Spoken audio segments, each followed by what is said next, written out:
सरकारी इंश्योरेंस कर्मचारियों ने इंश्योरेंस सेक्टर के 100% एफडीआई का कड़ा विरोध किया है। इसे वित्तीय स्थिरता, संगठनात्मक अक्षमता और लंबे समय से चल रहे प्रबंध की समस्या से जोड़ते हुए गहन चिंता जताई है। General insurance employees all India association के बैनर तले श्रेणी 1, 3 और 4 के कर्मचारी सेक्टर 17 स्थित यूनाइटेड इंडिया इंश्योरेंस के रीजनल ऑफिस में जुटे और अपनी आगे की रणनीति पर चर्चा की। उन्होंने सरकार के एफडीआई बढ़ाने वाले बिल को लेकर गहरी नाराजगी जाहिर की। उन्होंने चेतावनी दी कि इस पॉलिसी से सरकारी जनरल इंश्योरेंस कंपनी का अस्तित्व खतरे में पड़ सकता है। जनरल सेक्रेटरी त्रिलोक सिंह ने मीडिया से बात करते हुए इंश्योरेंस सेक्टर में 100% एफडीआई की अनुमति देने के प्रस्ताव का कड़ा विरोध किया। उन्होंने कहा कि पिछले वर्षों में एफडीआई लिमिट बढ़ाने से इंश्योरेंस पेनिट्रेशन में ज्यादा इजाफा नहीं हुआ, बल्कि इसका फायदा विदेशी निवेशकों द्वारा मुनाफा निकालने में ही हुआ है।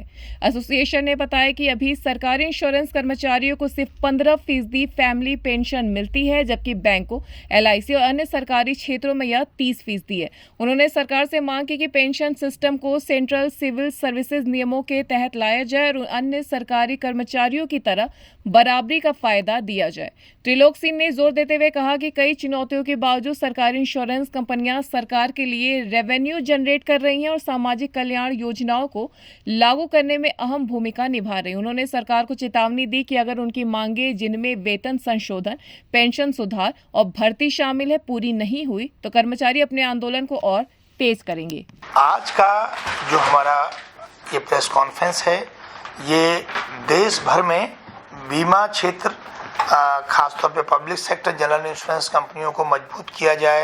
पब्लिक सेक्टर इंश्योरेंस कंपनियों के जो तमाम कर्मचारी हैं, अधिकारी हैं, पेंशनर्स हैं और जो तमाम हमारे स्टेक होल्डर्स हैं, उनकी जो तमाम मांगे हैं, उन मांगों का निदान हो, समय से निदान हो। उसके लिए जो हमारा संघर्ष और मजबूत हो, उसको लेके हम लोगों ने ये जागरूकता अभियान पूरे देश भर में चलाया हुआ है।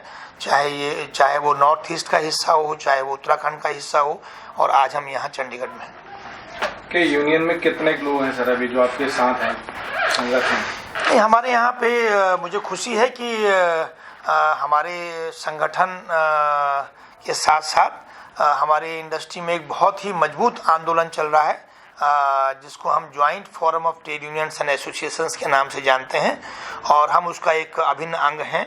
और उसमें 18 संगठन हैं, जिसमें हमारे कर्मचारी संगठन उसमें हैं, हमारे अधिकारियों के संगठन उसमें हैं, हमारे एससी एसटी और ओबीसी वेलफेयर एसोसिएशंस उसमें हैं।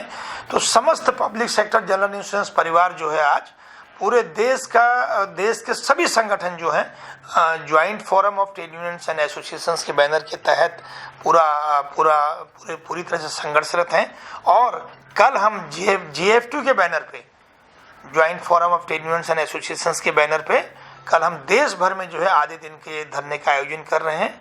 और 14 तारीख के बाद ये, फिर 21 तारीख को ये होगा, 28 तारीख को फिर होगा।